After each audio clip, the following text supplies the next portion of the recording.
Welcome to the Untold Tales Audio Anthology's Encore presentation. Written by Dr. Jeffrey A. Robinson and narrated by Melissa Del Toro Schaffner. Ripples in Time. Dr. Jordan Hastings struggled with his luggage at the baggage claim area of the Kansas City airport. Despite its size, the airport was nearly empty this morning. Kansas City was not a major hub, and there was little passenger traffic through the terminal early on a Wednesday morning. Taking the handle of the rolling suitcase and shouldering his carry-on bag, he turned and headed for the street, hoping his father would be there. This is going to be a hard trip, he thought. Circumstances had compelled Jordan to take an unplanned vacation from the Los Alamos labs, where he worked as a physicist, when he'd received calls that his father's condition had worsened. Jordan wondered if his father would even remember to come pick him up at the airport. Maybe I should have just rented a car, he said to himself in an afterthought. Jordan stepped out to the curb and scanned the street. There was almost no traffic. A few idle cabs sat nearby, waiting patiently for fares. Only one car sat in the pickup zone 100 feet away. Sure enough, it was his father's old brown pickup truck. Jordan walked toward the vehicle, hoping to catch his father's eyes, but the old man just sat behind the wheel, staring blankly ahead of him. Waiting for some sign of recognition, Jordan approached and stood next to the old weathered truck.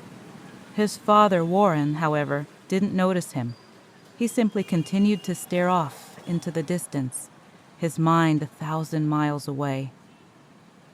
Sighing, Jordan noted the pickup was on its last legs. The tires were bald, the paint oxidized and thin. Bare metal showed in many places. Thin paint revealed rust in at the edges of every panel. Like the truck, his father had aged tremendously since he'd last seen him. His once dark hair was now almost completely white, and the once husky man was now thin and frail. The lines in his father's face had deepened, giving the old man an almost mummified appearance. Dark circles were carved into his face, as if he'd never overcome the grief of his wife's death. It's been 3 years, Jordan thought. He should be handling it better by now.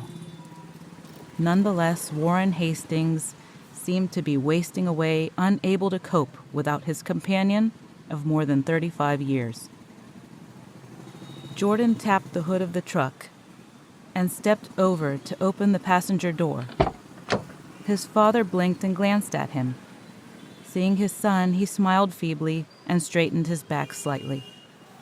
"Hi, son," the old man said. "Have a good flight?" Smiling, Jordan lifted his bags and set them into the bed of the pickup and replied, "It was all right.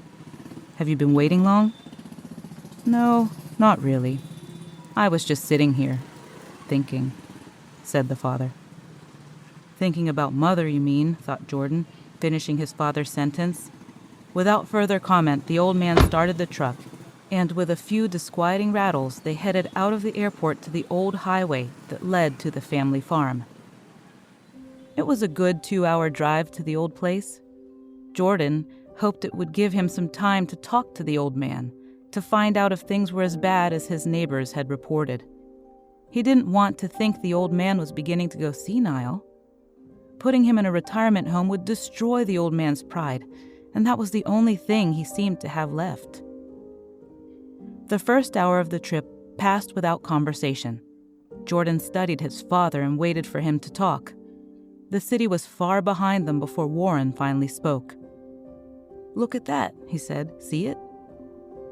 Jordan glanced ahead where his father pointed. The old asphalt highway stretched far ahead of them across the flat, featureless landscape. The air shimmered from the July heat, even this early in the morning, but nothing struck Jordan's eye. "What?" he asked. "I don't see anything." "There, on the road," insisted his father. "Don't you see it?" Squinting, Jordan examined the road. There was nothing. No signs, no oncoming traffic, no objects in the pavement. Just the shimmering reflection of heat on the road, far ahead of them. What are you talking about? The water on the road, see? Blinking, Jordan saw the shining reflection at the edge of the roadway far in front of them. You mean the mirage? Said Jordan. It's just a reflection from the heat. You know it's not really water. Said the older Hastings. How can you be so sure? Jordan blinked in surprise. Dad, you know it's just an illusion. See, as we get closer, the mirage fades and the road is dry. It's just a reflection of light from the heat on the road. I know. That's what everyone says. Heck, that's what I told you when you were just a boy. But lately, I've been wondering. What if it's not a reflection? What if we are really seeing water? Suddenly bothered, Jordan thought, has he lost his mind? How could it be water, Dad? It's dry as a bone out here. Indeed, the early summer bore every indication of the start of a drought. Much of the green that normally adorned this stretch of highway was a dull, dusty brown. You're the scientist, said Warren. Isn't it true that once, thousands of years ago, all these flat plains were underwater? What if we're seeing the water that used to be here, before it all dried up? My God, thought Jordan. He's serious. Think about it, his father said. What if mirages are ripples in time that open windows to scenes as things were years ago? Jordan was speechless. He didn't want to give credence to the idea by arguing against it. Perhaps his father was just kidding. What gave me the idea was an old article I read. It was in one of those old science magazines you had as a kid. It told a story about a mirage in Italy years ago, just before World War II, remember? Jordan shook his head mutedly. The article told about all sorts of mirages, all over the world. You know, mirages occur at sea too, didn't you? Warren seemed animated now. What he was saying excited him. Anyway, in Italy, at the southern tip of Italy, there was a mirage that occurred sometimes. They say that on rare evenings when atmospheric conditions were just right, you could see a city in the distance. A tall, majestic city with tall, shiny spires of crystal and white stone that floated out at the edge of the horizon. They called it La Città Signore, the City of Dreams. Over the years, it became quite famous, but its appearance was as rare as sightings of the Loch Ness Monster or Bigfoot, so no one really believed it. Then, in the late 30s, during a prolonged heat spell, it appeared every day for a week. As the word spread, more and more people came to see it. Crowds gathered along the beaches each night at sunset to glimpse the illusionary metropolis. They say the view of the city usually only lingered for a few minutes, but on the final night that week, the vision lasted nearly a half hour. Thousands of people came to the shore and dozens of pictures were taken. It's never appeared since. At the time, scientists said the city was an illusion caused by rare atmospheric thermal inversions, which cause images of light to skip and appear hundreds of miles away. They said the mirage was a city far over the horizon. But the witnesses say no city in Europe ever had a skyline like that. Warren looked over and smiled at his son. What gave me the idea about mirages being real was another article I read in the National Geographic just last year. It told of ruins someone found in the Mediterranean just south of Sicily. Far off the coast, deep underwater, archaeologists discovered giant columns of stone, ruins of an ancient city that earthquakes made it sink beneath the sea long ago. The columns were of white stone and had inlays of crystal that would have gleamed like glass in the sun. I think what they found was La Città Signore, he said emphatically. Dad, said Jordan, the first article was just a story. The second, a coincidence. There are thousands of ruined sites all over the Mediterranean. It doesn't mean the mirage was looking at them back through time. Doesn't it? Asked Warren. Did I mention that the ruins were found just off the coast where La Città Signore was seen?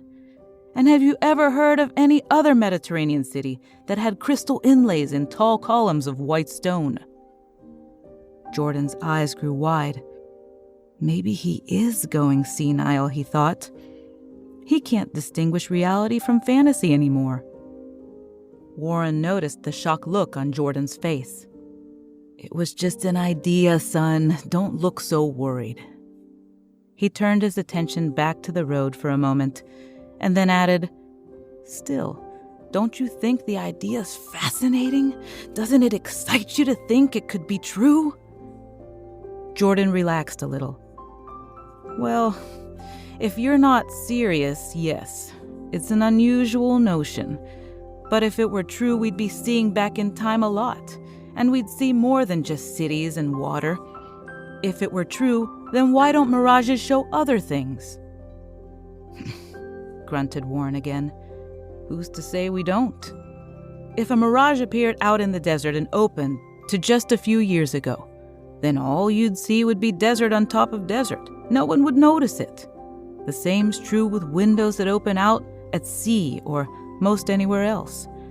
We'd only notice these windows when what's shown is really different than the present, wouldn't we? Jordan's eyebrows furrowed with worry once again. I suppose, he muttered, not wanting to encourage the conversation further. The way I figure it, the larger area, the further back the visions would appear. A huge desert might have been mirages that go back tens of thousands of years. Small spots might only go back a month or years. Think about it, said Warren. Haven't you heard stories of people in the desert seeing mirages with more than just water? People have reported seeing oases with trees and birds in the air, where there was nothing but sand. But those people were hallucinating, insisted Jordan. Most of them were dying of thirst. They just saw what they wanted to see. Turning his head and smiling wryly, Warren said, Maybe. Then he paused and added, Then again, maybe they weren't imagining anything at all. Just then, they turned off the highway and onto an old dirt road that led to their farm.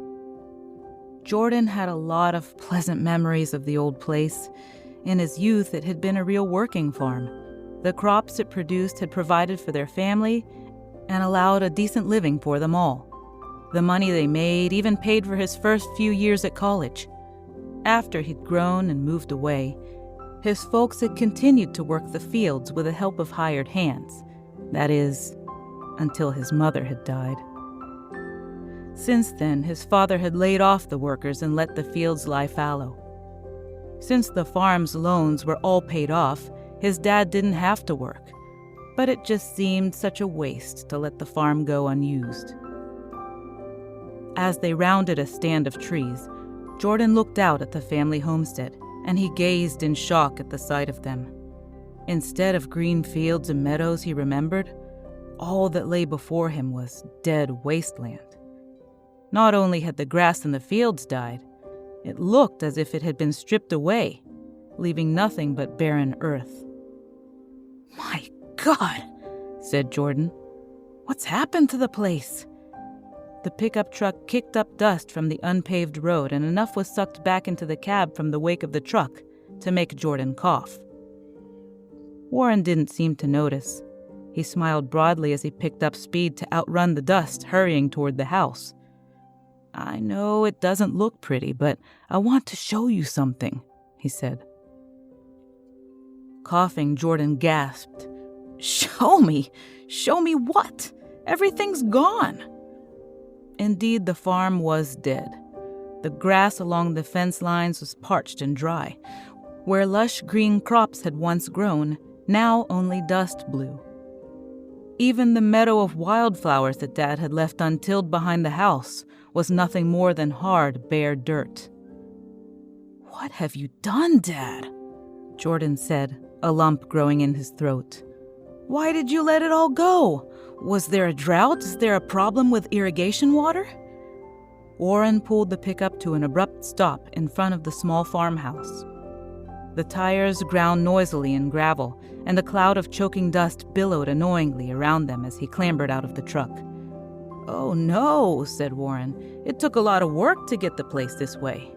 Before I let the hired help go, I had them build an earth dam back up near the property line and divert the creek toward the old Colson Ranch. Then I blocked up the remaining irrigation ditches. But even after the water was gone, the grass in the fields wouldn't die. I had to go out and buy a couple $100 of industrial herbicide and salt to kill everything off, so the hardiest weeds would die. I poisoned the soil so nothing could ever grow back." Jordan couldn't believe his ears, but Warren spoke nonchalantly and climbed out of the cab and headed toward the house.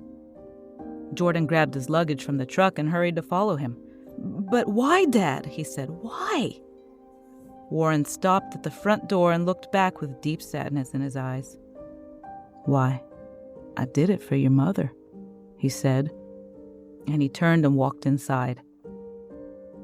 Jordan followed slowly into the house, pausing once more to survey the devastation. Everything he remembered was gone. The barn was empty, the livestock and horses were gone. Its doors hung open, sagging on broken hinges. Dry, dusty air blew through the structure, stirring dust that was as dry and as fine as talcum powder. All the trees along the old creek were dead and leafless. Broken branches littered the ground nearby. No sign of life was evident anywhere. No birds, not even any insects. Storming into the house, Jordan hurried through the front door, ready to tie into the old man. But he paused when he found Warren sitting quietly at the kitchen table, staring out the window at the barren, lifeless fields. Jordan's anger faded to pity as he watched his father. The frail old man seemed nearly as wasted as the land outside. After a moment, Jordan reflected. Maybe with Mom dead, he wants to die too. Maybe he can't stand the thought of anything living with her gone. After a moment, his anger ebbed. Turning away slowly, Jordan took his suitcase back to his old room at the other end of the house. Except for the dust, it was almost exactly as he'd left it more than 10 years before. He remembered that his mother had always left the spare room ready in case he ever came home to visit.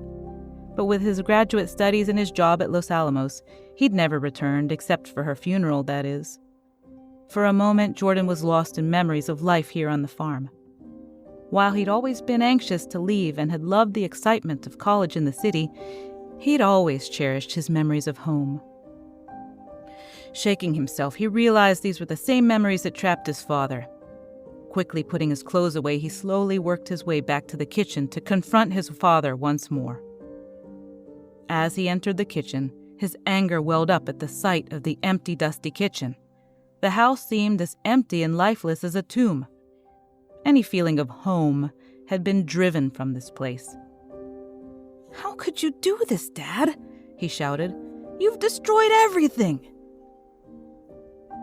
Warren simply gazed out the window and smiled. For a moment, Jordan thought he was being ignored.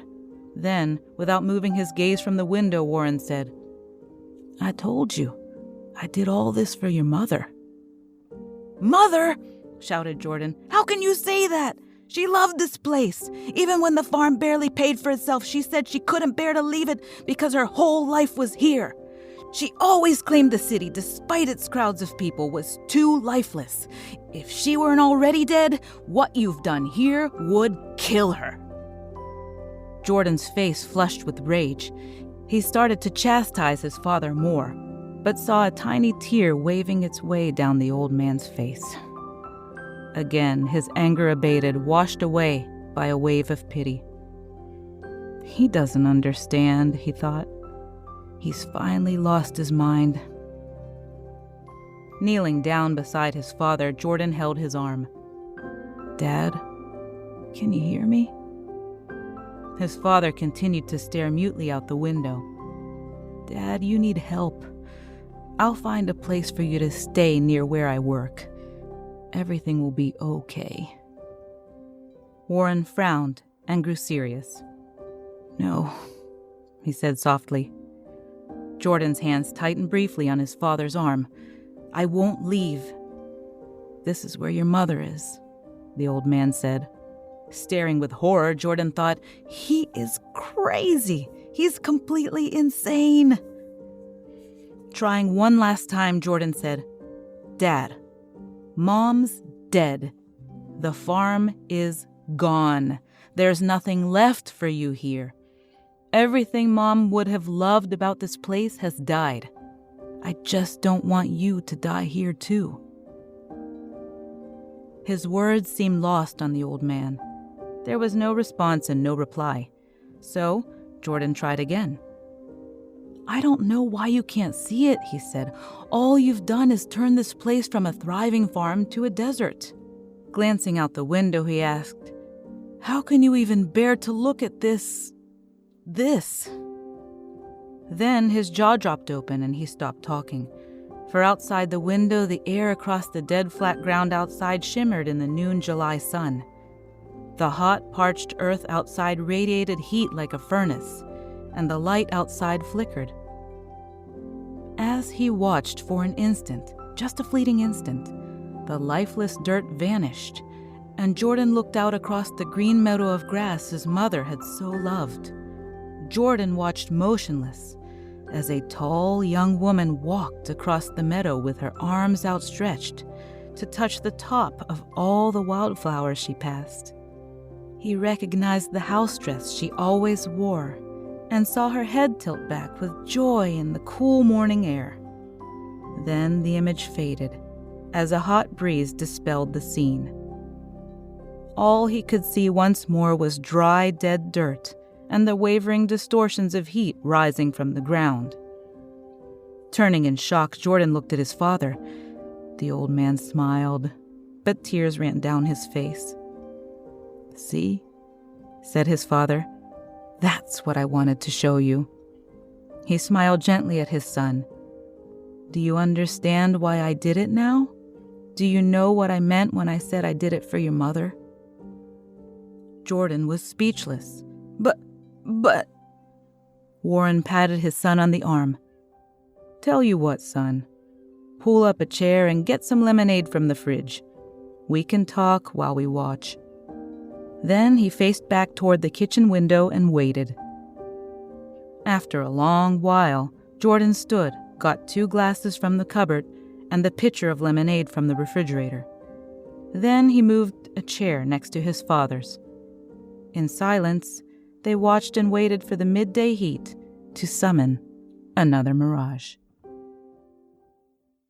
Thank you for listening to this encore presentation from our archive of original short stories. We sincerely love our listeners, fans, patrons, and supporters, and would love to hear from you. Keep in touch with us and let us know what you think about our podcast, our stories, and your listening experience. The best way to do that is to subscribe on our website, untold-tales.com. That's untold-tales.com. We want to make sure that we are creating stories and an experience that you're enjoying. So subscribe on our website. That'll put you on our email list so we can keep in touch with you. And thank you for listening. Have a wonderful day.